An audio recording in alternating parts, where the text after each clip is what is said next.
on Broadway, I think it was 1970 or 1971, and it was one of the first of these Stephen Sondheim, Hal Prince, Sondheim writing the music and lyrics, Hal Prince directing, collaborations, one of the first many famous Sondheim Prince collaborations.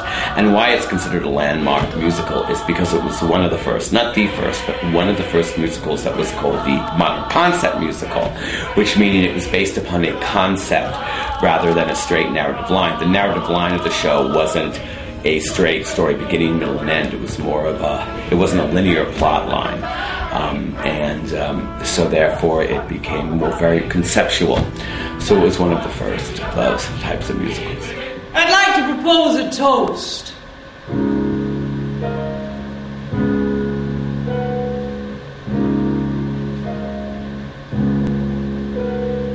Here's to the ladies who lunch, everybody laugh. Also, the concept has to do with the music as well as a narrative line, because unlike the old-fashioned book musicals where you use I need songs and characters sing within the confines of the story, in Company, characters step out of the story and they sing, they comment on, sometimes the characters will comment on a situation, characters will walk into a scene that they're not in to comment on the scene, and characters will also sing their thoughts. So the music itself is very conceptual, and that was very, very different for a Broadway musical at the time. And here's to the girls who stay smart, aren't they a gas? Rushing to their classes in optical art, wishing it would pass. Another long, exhausting day, another $1,000,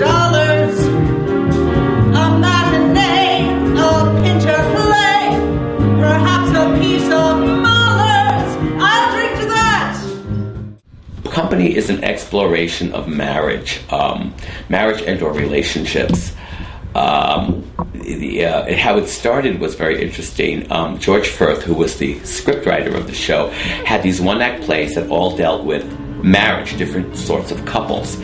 And he sent it to Hal Prince, and Hal Prince looked at all these one-act plays, and the market for one-act plays is not a great market, so Hal Prince said, why don't we make a musical out of this? So they invented the lead character, Bobby, and they linked him on all these one-act plays, and Bobby, it's his exploration of, he's a single bachelor who just celebrated his 35th birthday, and he's not married, and in modern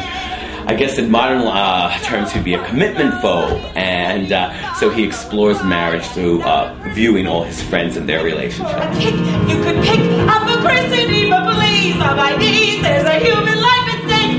Listen, everybody, I'm afraid you didn't hear. Do you want to see a crazy thing fall apart in front of you? It isn't really Paul looking rude in his life. You don't put Mrs. identity, sex on my head was the matter. Instead of seeing my money, I'm floating in the house with the other girls. I'm not well, so I'm not getting married. You've been swell, but I'm not getting married. Clear no house, but I'm not getting married. Thank you all, but I'm not getting married. Don't tell Paul, but I'm not getting married today.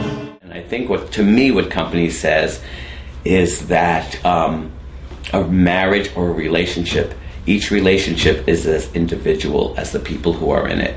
You can't define what a marriage is, what a relationship is by any set of rules, because they don't apply. It really is what each person needs and brings to a relationship that defines the rules of a relationship. And Bobby learns that, and there's a contradiction, and I love contradictions in art. The contradiction is, I think, in Company, Bobby is trying to grow up and accept commitment, but what Bobby realizes is in order to have a relationship, one must